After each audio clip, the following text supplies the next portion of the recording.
இன்று நாம் பார்க்க போகும் தலைப்பு இந்தியா மற்றும் ஆஸ்திரேலியா இடையேயான உறவு ஏன் நாளுக்கு நாள் வலுவடைந்து வருகிறது என்பதுதான். இது ஒரு சாதாரண நட்பு நாடுகளின் உறவு அல்ல. உலக அரசியலில் உருவாகும் புதிய மாற்றங்களுக்கு மத்தியில் இந்த கூட்டணி எந்த திசையில் நகர்கிறது, அதில் இருக்கும் வாய்ப்புகள் என்ன, சவால்கள் என்ன என்பதையும் இந்த எடிட்டோரியல் அடிப்படையில் உண்மை தகவல்களுடன் பார்க்கலாம். பிரதமர் நரேந்திர மோடியின் சமீபத்திய ஆஸ்திரேலிய பயணம் இரு நாடுகளின் உறவிலும் ஒரு புதிய அத்தியாயத்தை உருவாக்கியுள்ளது. இந்த பயணத்தில் வெறும் புகைப்படங்கள், வரவேற்புகள் அல்லது அரசியல் நிகழ்ச்சிகள் மட்டுமல்ல, பொருளாதாரம், பாதுகாப்பு, தொழில்நுட்பம் மற்றும் கடல்சார் பாதுகாப்பு போன்ற துறைகளில் முக்கியமான ஒப்பந்தங்கள் உருவாகியுள்ளன. ஆனால் ஆசிரியர் ஒரு முக்கியமான விஷயத்தை கூறுகிறார். கன்வர்ஜென்ஸ் மற்றும் அலைன்மெண்ட் இரண்டும் ஒன்றல்ல. கன்வர்ஜென்ஸ் என்பது இரண்டு நாடுகளும் ஒரே மாதிரியான சிந்தனையை கொண்டிருப்பது. ஆனால் அலைன்மெண்ட் என்பது அந்த சிந்தனையை செயல்படுத்துவதற்கான நிரந்தர அமைப்புகளையும் நிறுவனங்களையும் உருவாக்குவதாகும். இப்போது இந்தியாவும் ஆஸ்திரேலியாவும் ஒரே மாதிரியான பல சவால்களை எதிர்கொள்கின்றன. சீனாவின் அதிகரிக்கும் செல்வாக்கு, உலக வர்த்தகத்தில் ஏற்படும் மாற்றங்கள், முக்கிய கனிம வளங்களின் விநியோகத்தில் இருக்கும் ஆபத்துகள், மேலும் உலக அரசியலில் அதிகரிக்கும் நிலையற்ற தன்மை.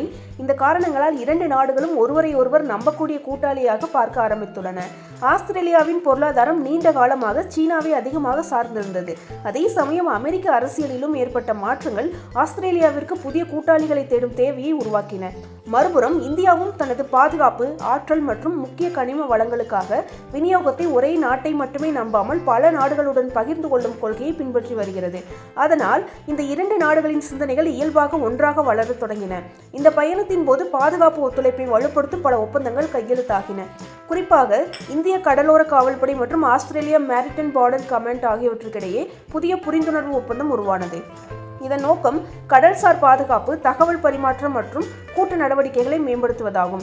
மேலும் India Australia maritime security collaboration roadmap என்ற திட்டமும் அறிமுகப்படுத்தப்பட்டது. இதன் மூலம் இந்தோ பசிபிக் பகுதியில் பாதுகாப்பு ஒத்துழைப்பை மேலும் வலுப்படுத்த திட்டமிடப்பட்டுள்ளது. இன்னொரு முக்கியமான முன்னேற்றம் யுரேனியம் தொடர்பானது. 2014ஆம் ஆண்டிலேயே ஆஸ்திரேலியா இந்தியாவுக்கு யுரேனியம் வழங்க ஒப்புக்கொண்டிருந்தாலும் இந்தியாவின் அணுசக்தி பொறுப்பு சட்டம் காரணமாக அது நடைமுறைக்கு வரவில்லை. ஆனால் கடந்த ஆண்டு சக்தி சட்டத்திருத்தத்திற்கு பிறகு இந்த ஒப்பந்தம் செயல்படுத்தப்படுவதற்கான வாய்ப்பு உருவாகியுள்ளது என்று ஆசிரியர் கூறுகிறார். அதேபோல சைபர் செக்யூரிட்டி, கிரிட்டிக்கல் டெக்னாலஜிஸ் மற்றும் சப்ளை செயின்ஸ் ஆகிய துறைகளிலும் புதிய கூட்டாண்மைகள் அறிவிக்கப்பட்டுள்ளன. இவை எதிர்கால தொழில்நுட்ப வளர்ச்சிக்கான அடித்தளமாக இருக்கும். ஆனால் ஆசிரியர் ஒரு முக்கியமான எச்சரிக்கையையும் கூறுகிறார். இந்த உறவு இன்னும் முழுமையாக வளரவில்லை. குறிப்பாக இந்திய பெருங்கடலில் இரு நாடுகளுக்கும் ஒரே மாதிரியான பாதுகாப்பு நலன்கள் இருந்தாலும் ஆஸ்திரேலியாவின் முக்கிய இராணுவ கவனம் இன்னும் மேற்கு பசிபிக் பகுதியில் தான் உள்ளது. இந்தியா தனது கவனத்தை நில எல்லை மற்றும் கடல்சார் பாதுகாப்பு ஆகிய இரண்டிலும் பகிர்ந்து கொள்ள வேண்டிய சூழலில் உள்ளது. அதனால் இரு நாடுகளின் அரசியல் புரிதல் இன்னும் முழுமையான செயல்பாட்டு ஒத்துழைப்பாக மாறவில்லை என்று ஆசிரியர் விளக்குகிறார். பொருளாதார ரீதியிலும் இதே நிலைதான். Economic corporation and trade agreement அமலுக்கு வந்த பிறகு இரு நாடுகளுக்கிடையேயான வர்த்தகம் கணிசமாக உயர்ந்துள்ளது. ஆனால் அதன் பலன் பெரும்பாலும் பெரிய நிறுவனங்களுக்கே சென்றுள்ளது. சிறு மற்றும் நடுத்தர தொழில்கள் இன்னும் இந்த ஒப்பந்தத்தில் முழு நன்மையையும் பயன்படுத்தவில்லை. இதையும் சரி செய்ய வேண்டிய அவசியம் இருப்பதாக ஆசிரியர் கூறுகிறார். மேலும் ஆஸ்திரேலிய மக்களிடையே இந்தியாவை பற்றிய விழிப்புணர்வும் இன்னும் முழுமையாக உருவாகவில்லை. லாவி இன்ஸ்டிடியூட் நடத்திய கருத்து கணிப்பின்படி எதிர்காலத்தில் இந்தியா உலகின் மிகவும் முக்கியமான நாடுகளில் ஒன்றாக மாறும் என்று பெரும்பாலான ஆஸ்திரேலியர்கள் நம்புகின்றனர். ஆனால் அந்த நம்பிக்கை இன்னும் பொதுமக்கள் மத்தியில் ஆழமாக வேரூன்றவில்லை. இந்த இடைவெளியை நிரப்பக்கூடிய மிகப்பெரிய சக்தி இந்திய வம்சாவளியினர் என்று ஆசிரியர் கூறுகிறார். இன்று இந்திய வம்சாவளியினர் ஆஸ்திரேலியாவின் மிகப்பெரிய குடியேறிய சமூகமாக வளர்ந்துள்ளனர். அவர்களின் திறமைகள், தொழில் அனுபவம் மற்றும் இரு நாடுகளின் கலாச்சார புரிதல் ஆகியவை இந்த உறவை மேலும் வலுப்படுத்த உதவும். ஆனால் அதற்கு அரசு மட்டுமல்ல, கல்வி நிறுவனங்கள், தொழில் அமைப்புகள் மற்றும் பொதுமக்கள் அனைவரும் இணைந்து செயல்பட வேண்டும். அதுதான் இந்த எடிட்டோரியலின் முக்கியமான செய்தி. முடிவாக ஆசிரியர் கூறுவது மிகவும் தெளிவானது.